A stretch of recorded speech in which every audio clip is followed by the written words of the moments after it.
আল্লাহ আমার রব, এই রবি আমার সব, দামে দামে তুন মনে তারি অনুভব। তোমার দুনিয়াতে আমি যেদিকে তাকাই, অথই নিয়ামতে ডুবে আছি সবাই। পাক পাখালির গানে শুনি তসবি কলরব, তসবি কলরব। আল্লাহ আমার রব, এই রবি আমার সব। আসসালামু আলাইকুম, আলহামদুলিল্লাহ, আসসালাতু ওয়াসসালাম আলা রাসূলিল্লাহ। প্রিয় দর্শক, আপনারা যারা দেশে আছেন প্রবাসে, সবাইকে জানাই মাহে রমজানের শুভেচ্ছা।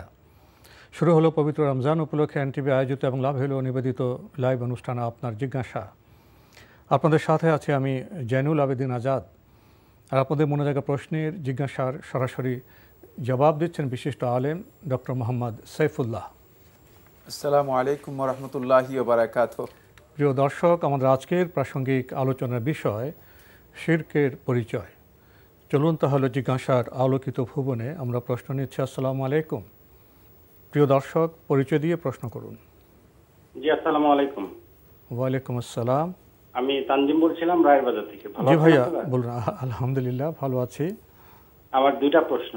জি। প্রথম প্রশ্ন এতেকাফ নিয়ে।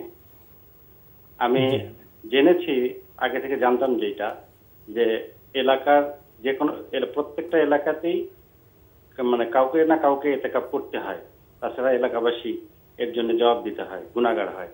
কিন্তু আমি রিসেন্ট শুনলাম যে না, এই কথাটা মানে পুরোটা সত্যি না। এটা একটা নফল ইবাদত, করলে সওয়াব আছে, আর না করলে কাউকে দায়ভার নিতে হবে না। তো একটু কোরআন হাদিসের আলোকে জানাবেন এই বিষয়টা। আর সেকেন্ড কোশ্চেন হলো আমার, ইদানিং মসজিদে একটা জিনিস দেখছি যে এক ধরনের জায়নামাজ পাওয়া যায়, যেটা পিছন সাইডটা ফোল্ড করলে ওইখানে হেলান দেওয়া যায় এরকম। তো জুম্মার নামাজে দেখা যায় যে অনেক মুসল্লিরা এরকম মানে একটু ওই চেয়ারের মতো করে ফোল্ড করে এখানে হেলান দিয়ে খুতবা শোনে বা হুজুরের কথা শোনে। এটা কিছুটা দৃষ্টিকটু মনে হয়। এটা কোরআন হাদিসের আলোকে একটু জানাবেন। ধন্যবাদ। আপনি খুবই জীবন ঘনিষ্ঠ প্রশ্ন করেছেন। প্রথমে আপনি ইতেকাফ প্রসঙ্গে প্রশ্ন করেছেন। আপনি জানতেন এলাকার মসজিদে কাউকে না কাউকে ইতেকাফ করতে হবে, না হলে এর একটা দায় আছে। এখন কেউ কেউ বলছেন এমন বক্তব্য সঠিক নয়, এটা নফল ইবাদত, করলে সওয়াব আছে, না করলে কিছু নেই। আসলে বিষয়টি কেমন? ধন্যবাদ। নফল ইবাদত, নফল বলতে সুন্নাত মুআক্কাদা। নফল ঠিকই বলেছেন, ফরজ নয়। ফরজ নয় বলতে সেই অর্থে নফল। সেই অর্থে নফল। যত ইবাদত আছে যেগুলোকে ফরজ নয় সেগুলোকে নফল বলা জায়েজ। বাকি এটা সুন্নাত মুআক্কাদা। রাসূলুল্লাহ সাল্লাল্লাহু আলাইহি ওয়াসাল্লাম তার জীবনে কখনো ছাড়েননি। ইমাম শাহাবুদ্দিন জুহরি রাহিমাহুল্লাহ তাআলা বলেন, ইবনে শাহাব জুহরি রহমতুল্লাহ আলাইহি বলেন যে আজাবান লিল মুসলিমিন, যে মুসলমানদের জন্য আশ্চর্য, তারা সুন্নাত আল ইতিকাফ, ইতিকাফের সুন্নত তারা বর্জন করেছে, অথচ রাসূলুল্লাহ সাল্লাল্লাহু আলাইহি ওয়াসাল্লাম লাম ইয়াতরুকহা হিনা কাদিমা আল মদিনাতা ইলা আন তাওয়াফাহুল্লাহু আযজা ওয়া জাল। রাসূলুল্লাহ সাল্লাল্লাহু মদিনা আসার পর থেকে আরম্ভ করে একেবারে মৃত্যু পর্যন্ত আল্লাহ রাসূল সাল্লাল্লাহু আলাইহি ওয়াসাল্লাম কখনো ইতিকাফ ছাড়েননি। সুতরাং এখান থেকে হয়তো আপনি উপলব্ধি করতে পারবেন যে এর গুরুত্ব কত বেশি। আপনি নফল বলে উড়িয়ে দিয়েছেন। নফল অন্য নফলের মতো নয়। নফল যেটাকে বলা হয় থাকে সেই নফল নয় এটি, বরং এর গুরুত্ব অপরিসীম। কোনো সন্দেহ নেই, কেউ ইতিকাফ না করলে সমস্ত লোকেরা গুনাহগার হবে, এই বক্তব্য ফিকহি দৃষ্টিভঙ্গিতে শুদ্ধ নয়। জি। আরেকটি প্রশ্ন করেছেন, ইদানিং মসজিদে লক্ষ্য করা যায় এক ধরনের জায়নামাজ, যেটা ফোল্ড করা যায়, হেলান দিয়ে অনেকে খুতবা শোনেন। বিষয়টি খুবই দৃষ্টিকটু থেকে তো এ ধরনের আয়োজন কি সঙ্গত? কোনো অসুবিধা নেই, এতে কোনো ধরনের অসুবিধা নেই, এটি জায়েজ। জি। আমরা জানলাম বিষয়টি সম্পর্কে। প্রিয় দর্শক, প্রশ্ন নিচ্ছে। আসসালামু আলাইকুম। পরিচয় দিয়ে প্রশ্ন করুন। আমি হাসান বলছিলাম। জি বলুন। বলতেছি, আমার একটা প্রশ্ন, দুটো প্রশ্ন। একটা প্রশ্ন হলো, আপনার সুদ এবং সুদটাকে আল্লাহ তাআলা হারাম করছে, ঠিক আছে? কিন্তু এখন বর্তমানে যে ব্যবসা, যে কাপড়ের ব্যবসা, বস্ত্র ব্যবসা বলেন বা খাদ্যদ্রব্য ব্যবসা বলেন, সেই ব্যবসাটার ভিতরে যে লাভটা তারা করে, যেভাবে যারা ব্যবসাটাকে সুদের থেকেও আরো গুণাগার হইতেছে, আর সুদটা তো একজন মানুষ একজনকে দেয়, কিন্তু সুদ দেখা গেছে এই সুদটা যে আগে দিবে সেটা টাকার ব্যবসা, টাকা দিয়ে ব্যবসা করছে, ঠিক আছে, সুবিধা নেই। কিন্তু এই যে ব্যবসা যারা গম্ভীর করতেছে, 2 টাকা জিনিস 10 টাকা, 10 টাকা জিনিস 100 টাকা লাভ করছে, আল্লাহ কি এই জিনিসটাকে বলছে যে এইভাবে তোমরা ব্যবসা করো?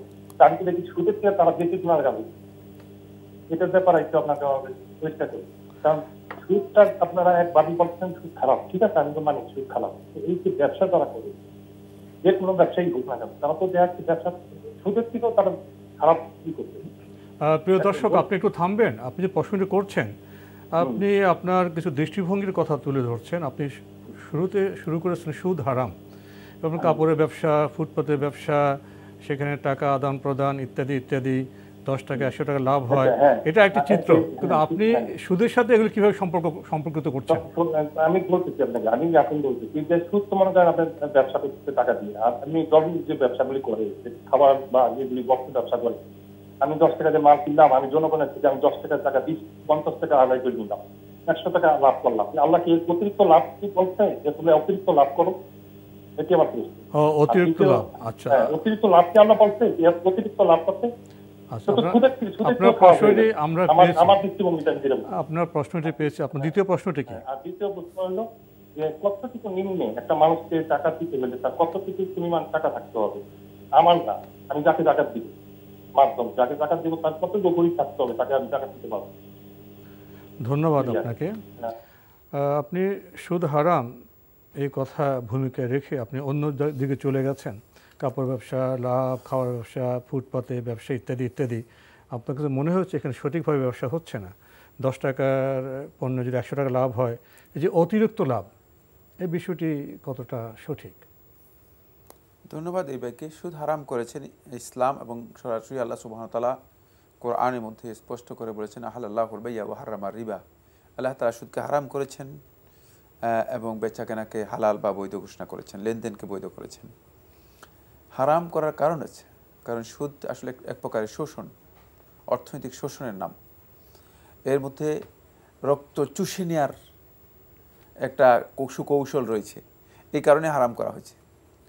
আর ব্যবসাকে হালাল করা হয়েছে, ব্যবসায় শ্রম আছে, রিস্ক আছে, ব্যবসায় অনেক কষ্ট করতে হয়, ব্যবসায় অনেক মেন পাওয়ারের ইনভলভ আছে, প্রোডাকশান আছে, আবার মানে প্রোডাকশান থেকে সেটাকে মানে কিনে আনতে হয়, তারপর আবার সে মার্কেটিং করতে হয়, মানে এর সাথে এর সাথে অর্থনীতির সম্পর্ক রয়েছে। সুতরাং আপনি সব কিছু ভুলে গিয়ে আন্দাজের উপর একটা মন্তব্য করে দিয়েছেন, ফলে মন্তব্যটুকু আপনার যেহেতু মানে আপনার সুদের প্রতি আগ্রহ বেশি আর ব্যবসার প্রতি আপনার অনীহা, এই কারণেই সম্ভবত এই ধরনের একটা মন্তব্য করতে পেরেছেন। এটা এক পৃথিবীর সমস্ত অর্থনীতিবিদগণ বলেছেন যে ব্যবসাই হচ্ছে মূলত ইসলাম এবং সমস্ত অর্থনীতির ক্ষেত্রে মূল বিষয়। শুধুমাত্র ধোঁকাবাজ প্রতারক যারা চিন্তায় নিয়ে এই চিন্তা করেছে যে সুদের আবিষ্কার করা যায়, এবং সর্বপ্রথম এই কাজ করেছে ইহুদিরা, তারাই এই আবিষ্কার করেছে। পরবর্তী সময় যেহেতু পুঁজিবাদী যারা আছে, পুঁজিবাদীরা দেখেছে যে এটা হচ্ছে সবচেয়ে বড় হাতিয়ার, পুঁজিবাদের সবচেয়ে বড় হাতিয়ার, ফলে এই সুদের এই বিশাল একটি সুকৌশল মানে পদ্ধতি তারা গ্রহণ করেছে। বাকি ব্যবসায়ের মধ্যে অতিরিক্ত লাভ আপনি করতে পারবেন না। কীভাবে করবেন অতিরিক্ত লাভ? অতিরিক্ত লাভ করতে গেলে আপনি মার্কেটে তো আপনার জিনিস কেউ নিবে না। যদি 20 টাকার জিনিস আপনি বিক্রি করতে যান, মার্কেটে প্রতিযোগিতা আছে, মার্কেটে প্রতিযোগিতা আছে, মার্কেটে আপনি দেখেন মানে অতিরিক্ত লাভ করার কৌশল করে অতিরিক্ত লাভ করতে পারবে না। কারণ হচ্ছে এটা মার্কেট, তো এখানে অন্য লোকেরা আছে, প্রতিযোগিতা আছে। সুতরাং আপনি ইচ্ছা করলে কি সেখানে মানে আপনার জিনিস মানুষ এমনি পাগলে এসে নিয়ে চলে যাবে? না, প্রত্যেকটা লোকই তো যাচাই করে জিনিস কিনতেছে। সুতরাং সেখানে ইচ্ছাকৃতভাবে আপনি দাম বাড়িয়ে দিতে পারবেন না। হ্যাঁ, সিন্ডিকেট করে, কৌশল করে, প্রতারণা করে যদি দাম বাড়ায়, তাহলে প্রতারণার কাজ ইসলামে হারাম, খুবই স্পষ্ট বক্তব্য। তাই আপনি মানে প্রতারণার হারামকে আর সুদের হারামের সাথে একসাথ করলে চলবে না। আপনি এই বিষয়গুলো বোঝার জন্য চেষ্টা করুন, হয়তো হিদায়াত লাভ করতে পারেন। বিরতিতে যাব। উনি আরেকটা প্রশ্ন করেছিলেন, জাকাত কাকে দিতে হবে আর জাকাত কে নিতে পারবেন? জাকাত তারা দেবেন আর তারা নেবেন। মানে জাকাত যার উপর নিসাব, যার কাছে নিসাব পরিমাণ সম্পদ আছে, তিনি 1 বছর পরিমাণ সময় যদি তার কাছে থাকে জাকাত দেবেন। আর ওই ব্যক্তিকে দেবেন যে ব্যক্তি ফকির অথবা মিসকিন, যার কাছে মানে ব্যক্তিগত যে নিডস আছে, প্রয়োজন আছে, সে নিডস পূরণ করা সম্ভব হচ্ছে না, অথবা নিডস পূরণ করতে পারেন কিন্তু তার কাছে আর কোনো ধরনের মানে সম্পদ মানে জমা নেই, কোনো ধরনের টাকা নেই যেগুলো দিয়ে সে জীবন সুন্দরভাবে চলতে পারে, সেক্ষেত্রে নিসাব পরিমাণ টাকা না থাকলে, তার কাছে এর চেয়ে কম থাকলে, তাহলে তাকে জাকাত আদায় করতে পারবেন বা জাকাত দিতে পারবেন, সে ফকির এবং মিসকিন হিসেবে বিবেচিত হবে। প্রাসঙ্গিক আলোচনার বিষয় শিরকের পরিচয়, খুবই গুরুত্বপূর্ণ বিষয়, কিন্তু সময় তো আমাদের কম, সংক্ষেপে যদি দু একটি কথা বলতেন। ধন্যবাদ। শিরক অত্যন্ত গুরুত্বপূর্ণ একটি বিষয়। তাওহীদের বিপরীত হচ্ছে শিরক, সুতরাং শিরক সম্পর্কে জ্ঞান অর্জন করা ফরজ। এই জন্য ফরজ, যেহেতু আমরা শিরক থেকে নিজেদেরকে মুক্ত রাখতে হবে, বাঁচতে হবে। আল্লাহ সুবহানাহু ওয়া তাআলা কোরআনে কারীমে ইরশাদ করেছেন, ইন্না শিরকা লাযুলমুন আযীম, নিশ্চয়ই শিরক হচ্ছে মহা জুলম। এই পৃথিবীতে যত প্রকার জুলম আছে, এই সব প্রকারের জুলম চেয়ে সবচেয়ে বড় জুলম হচ্ছে শিরক। শিরক কাকে বলা হয় থাকে? শিরক শব্দটি আরবি ভাষায় ব্যবহার করা হয় থাকে যে কোনো অংশীদার অথবা পার্টনার গ্রহণ করাকে। শিরক বোঝানোর জন্য অংশীদার অথবা পার্টনার গ্রহণ করা, সেখান থেকে শারিকা বলা হয় থাকে পার্টনারশিপ, যে ব্যবসা আছে ব্যবসাকে। আর ইসলামী শরীয়তের পরিভাষায় অথবা শিরক বলতে ইসলামে বোঝায় যে আল্লাহ রাব্বুল আলামিনের সাথে কাউকে অংশীদার অথবা সমকক্ষ অথবা সমান পর্যায়ের মনে করা, আল্লাহ তাআলার রুবুবিয়তের ক্ষেত্রে, তার যে সমস্ত বৈশিষ্ট্য আছে সেগুলোর ক্ষেত্রে, অথবা আল্লাহ রাব্বুল আলামিনের ইবাদতের ক্ষেত্রে, অথবা আল্লাহ রাব্বুল আলামিনের নাম ও গুণাবলীর ক্ষেত্রে।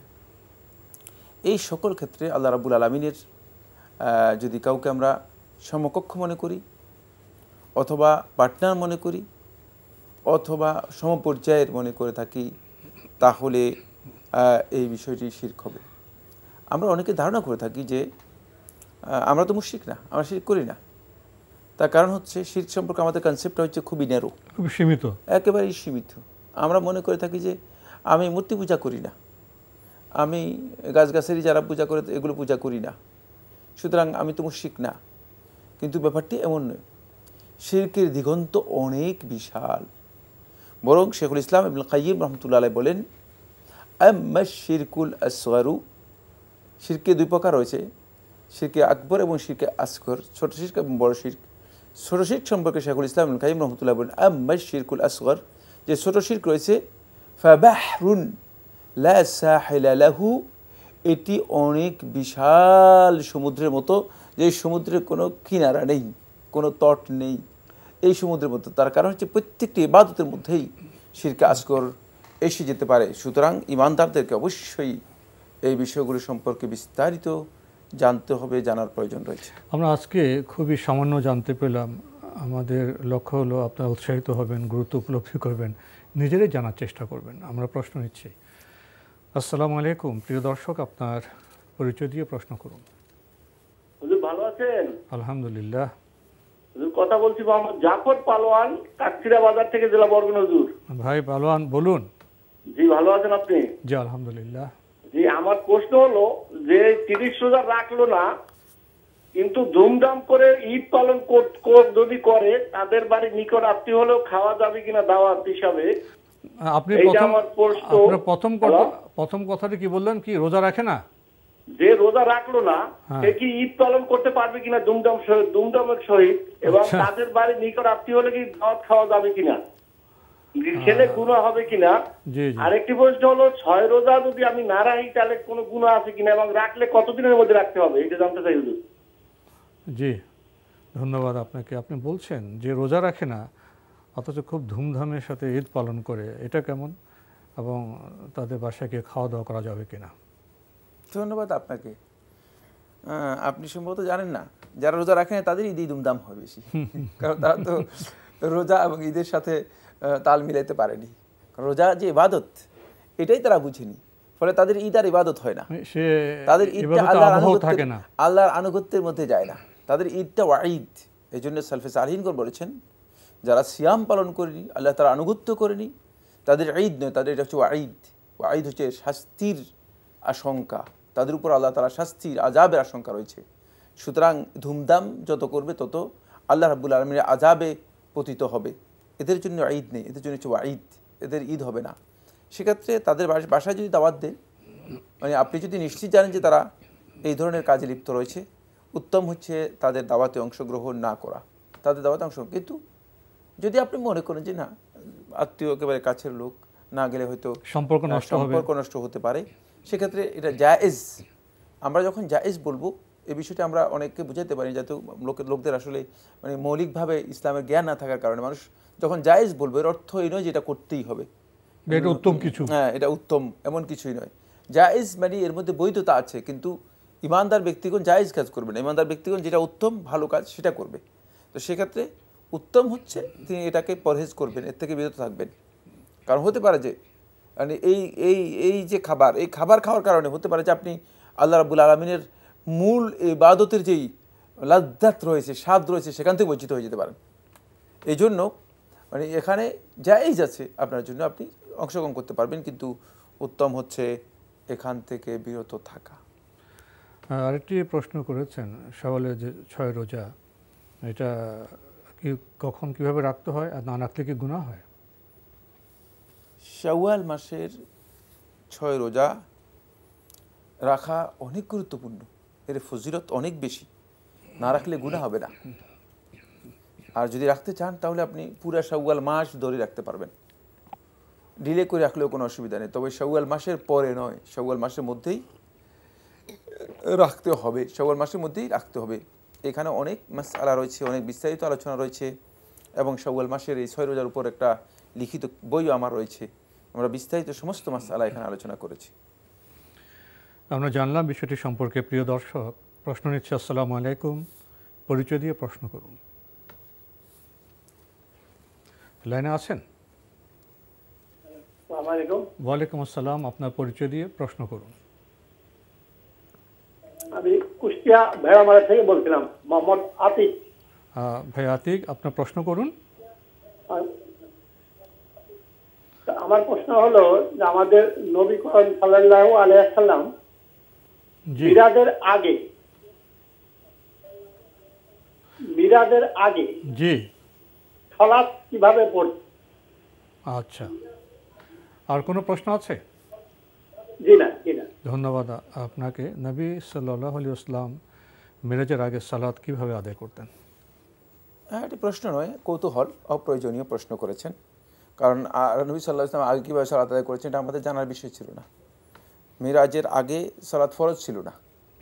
নবী সাল্লাল্লাহু আলাইহি ওয়াসাল্লাম সেখানে সালাত আদায় করতেন দ্বীন ইব্রাহিমের উপর ভিত্তি করে।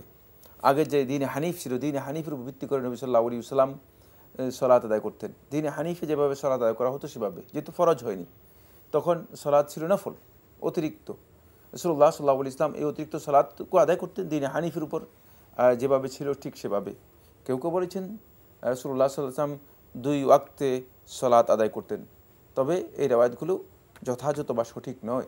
এক্ষেত্রে সুস্পষ্ট কোনো রেওয়ায়াত সাব্যস্ত হয়নি, যেহেতু সাহাবায়ে কেরামগণ সালাত ফরজ হওয়ার পরে এটা সাহাবায়ে কেরামদের কাছে কোনো গুরুত্বপূর্ণ বিষয় ছিল না, আলোচনার বিষয় ছিল না।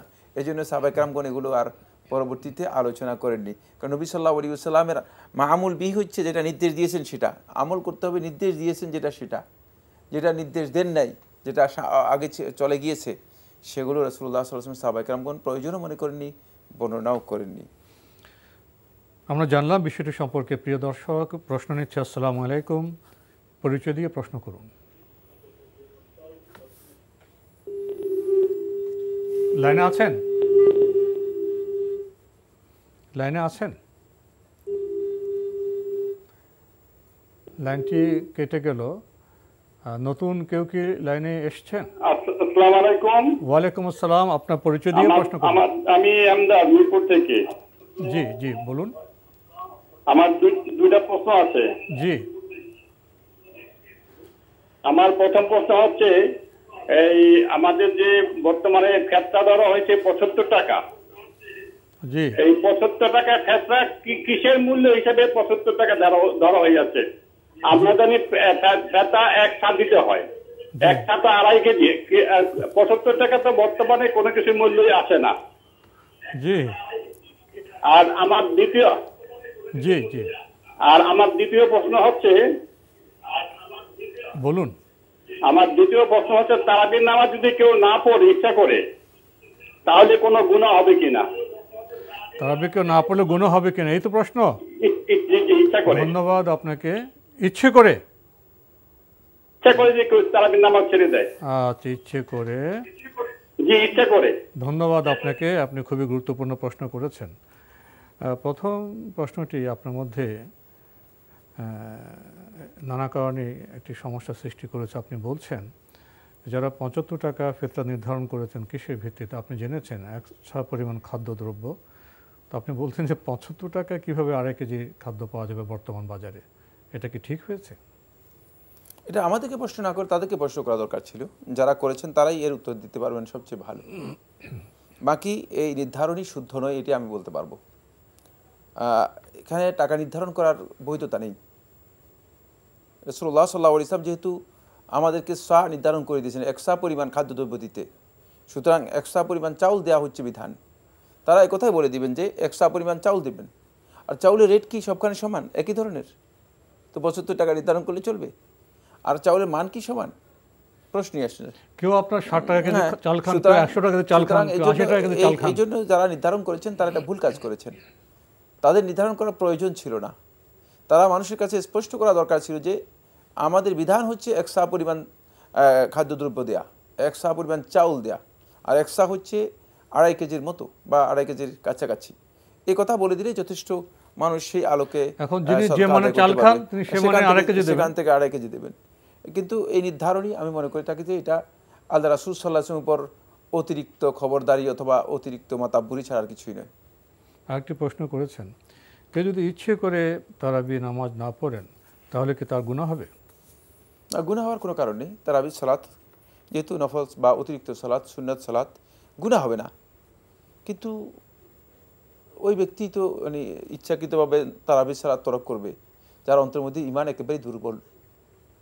কারণ রমাদান মাসের এই ফজিলত সাহাবায়ে কেরামগণ পাওয়ার জন্য ৬ মাস আল্লাহর কাছে দোয়া করতেন। সুতরাং এর চেয়ে মাহরুম, এর চেয়ে মারদুদ, এর চেয়ে বিতাড়িত ব্যক্তি আর কে হতে পারে যে ইচ্ছাকৃতভাবে তারাবিহের সালাত বর্জন করবে বা ছেড়ে দিবে। যদি কারো ওজর থাকে সেটা ভিন্ন মাসআলা, ভিন্ন বিষয়। বাকি ওজর নেই, ইচ্ছাকৃতভাবে এই ধরনের একটি মানে অফারকে ছেড়ে দিবে, বোঝা যাচ্ছে যে সে আসলে ঈমানের দিক থেকে অনেক বেশি দুর্বল। আমরা প্রশ্ন নিচ্ছি। আসসালামু আলাইকুম, পরিচয় দিয়ে প্রশ্ন করুন। লাইনে আছেন? জি, লাইনে। আপনার পরিচয় দিয়ে প্রশ্ন করুন। আসসালামু আলাইকুম। ওয়ালাইকুম আমি আসসালাম। সৈয়দপুর থেকে বলতেছি, রোকেয়া আক্তার তুহিন। জি বলুন। বলুন। আমার আব্বা ১ বছর ৩ মাস হচ্ছে মারা গেছে। তো উনি মারা যাওয়ার সময় ওসিয়ত করে গেছিল যে আমার আম্মার যেন নাকে ফুলটা না খোলা হয়। তাই এটা কি সে খুলতে পারবে নাকি মানে খুলতে হবে? জি, আর কোনো প্রশ্ন আছে? এটা আসলে সবাই বলে তো যে কেন নাকে ফুল পড়ে আছে। আপনার প্রশ্ন আমরা পেয়েছি, আর কোনো প্রশ্ন আছে? না, এই একটাই। ধন্যবাদ আপনাকে। ওনার আব্বা ইন্তেকাল করেছেন, ওনার বাবা ওসিয়ত করেছেন মা যেন নাক ফুল না করে। এমন এলাকার লোকজন বলছে কেন পড়ে আছে, এটা কেন খুলছে না? খুলতে হবে। ধন্যবাদ, আপনি একটি প্রশ্ন করেছেন। নাকের ফুল খোলাটা বাধ্যতামূলক নয়, না খুললেও কোনো অসুবিধা নেই। কিন্তু আপনার আব্বার ওসিয়তটা অত্যন্ত মানে আশ্চর্যজনক। এই ওসিয়ত তিনি কেন করেছেন বা তার কি আদৌ কোনো এখানে ভিন্ন কোনো চিন্তা ছিল কিনা তিনি ভালো জানেন। বাকি নাকের ফুল খোলা এটা বাধ্যতামূলক বিষয় নয়। আমরা জানলাম বিষয়টি সম্পর্কে। প্রিয় দর্শক, প্রশ্ন নিচ্ছি। আসসালামু আলাইকুম, পরিচয় দিয়ে প্রশ্ন করুন। হ্যালো, আসসালামু আলাইকুম। আমি ইমরান বলছি ঢাকা থেকে। জি ভাইয়া বলুন। জি, আমি নিয়মিত আপনাদের ইয়েগুলো দেখি, আসলে খুবই উপকারে আছে আমাদের ছোটখাটো বিষয়গুলো জানার জন্য। আমার আজকে দুটো কোশ্চেন আছে। একটা হচ্ছে যে আমরা অনেক সময় ছোটবেলায় বলতে শুনেছি যে এরকম আমাদের এই মোষ আর কি মানে গোপ, এইটার পানি যদি মানে মুখে আমরা খাই এটা নাকি হারাম। এইটা কতটুকু সত্য? কোন পানিটা খারাপ হারাম? হ্যাঁ মানে এই যে গোপ যদি কোনো পানির মধ্যে লাগে মানে মোষ বা গোঁফ যেটা বলি, জি জি, সেটা যদি লাগে, বড় অনেকেই দেখছি যে বড় গোঁফ রাখে, বলতে শুনেছিলাম সেটা যদি পানিতে লাগে এবং সেই পানিটা যদি আমরা খাই সেটা নাকি হারাম। এই বিষয়টা সম্পর্কে হাদিসের আলোকে একটু বলবে। আরেকটা বিষয় ছিল যে আমরা যখন সফরে থাকি, আমরা যখন ওই যে 2 রাকাত নামাজ, কসর নামাজ যেটাকে বলে, অনেক সময় দেখা গেছে যে আমরা যেই জায়গাটায় সফরে যাই, যে স্থানটাতে যাই যাত্রা করে, সেই স্থানটাতে নামাজের পূর্ণাঙ্গ ব্যবস্থা আছে। সেটা দাপ্তরিক কোনো কাজে গেলাম বা যে কোনো মানুষের বাসায় বেড়াতে গেলাম, তখনও কি আমাকে ওই 2 রাকাত নামাজ আদায় করতে হবে নাকি পরিপূর্ণ সালাত আমাকে আদায় করতে হবে? খুবই গুরুত্বপূর্ণ দুটি প্রশ্ন আপনি করেছেন। আমাদের সমাজে এ কথা বহুল প্রচলিত, পানি খাওয়ার সময় যদি গোঁফ লাগে সে পানি হারাম হয়ে যাবে, ঠিক আছে কথা? না, এটা হারাম হয়ে যাবে এই বক্তব্য সঠিক নয়। কোনো হাদিস বা কোনো দলিলের মাধ্যমে বক্তব্য দেওয়া হয়নি। এটা হলো গতানুগতিক বক্তব্য, শ্রুতির মাধ্যমে মানুষের কাছে প্রচার লাভ করেছে। কারণ হারাম হতে বলে তাহলে গোঁফ নিজেই হারাম হতে হবে, ঠিক না? গোঁফ তো হারাম নয়, গোঁফ অপবিত্র নয়। দুনিয়ার কোনো আলেম কথা বলেন যে গোঁফগুলো অপবিত্র। গোঁফ যেহেতু অপবিত্র নয়, সুতরাং এটি যদি পানিতে লাগে বা পানির সাথে কোনো কারণে পানিতে লেগে যায়, হারাম হবে। এই বক্তব্য একেবারেই ভিত্তিহীন বক্তব্য।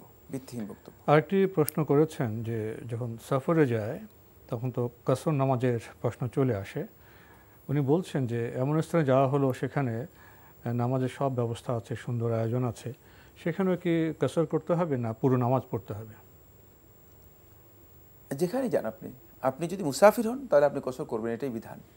কারণ আল্লাহ রাব্বুল আলামিন যেটা আপনার জন্য সহজ করেছেন, উপহার দিয়েছেন অনেকটা আল্লাহর পক্ষ থেকে, রুখসা, অবকাশ, সুযোগ। এই সুযোগটুকু আপনি গ্রহণ করবেন, এটাই আল্লাহ তাআলা পছন্দ করেন, এটা আল্লাহর কাছে প্রিয়। সুতরাং আপনি কসর পড়বেন, যদিও সেখানে সকল অ্যারেঞ্জমেন্ট, মানে থাকা খাওয়ার সব কিছু অ্যারেঞ্জমেন্ট রয়েছে। যেমন যারা 5 স্টার হোটেলে যাচ্ছে তাদের তো কোনো সমস্যাই নেই, সে বরং হতে পারে যে বাসার চেয়ে ভালো অ্যারেঞ্জমেন্ট আছে, কিন্তু তারা অবশ্যই সেক্ষেত্রে কসর করবে। কসর করাটাই হচ্ছে এখানে সুন্নাহ। আমরা জানলাম বিষয়টি সম্পর্কে। প্রিয় দর্শক, প্রশ্ন নিচ্ছি। আসসালামু আলাইকুম, পরিচয় দিয়ে প্রশ্ন করুন। লাইনে আছেন? হ্যাঁ, লাইনে আছি। যে আপনাকে শুনতে পাচ্ছি, পরিচয় দিয়ে প্রশ্ন করুন। জি, লাইনে আছি। পরিচয় দিয়ে প্রশ্ন করুন। জি, আমি মিরপুর থেকে পারভিন। জি বলুন। আমার প্রশ্ন হচ্ছে, আমরা যদি ফেতরার টাকা দিয়ে, জি, ফেতরার টাকা দিয়ে যদি সেমাই চিনি কিনে দেয়, এটা হবে কিনা? সেমাই কিনে দেবেন না? জি। আর দ্বিতীয় প্রশ্ন হচ্ছে, আমি যদি এই যে রোজা এই যে সৌদি আরবের সাথে রাখি, জি, সৌদি আরবের সাথে রাখলে সেটা হবে কিনা?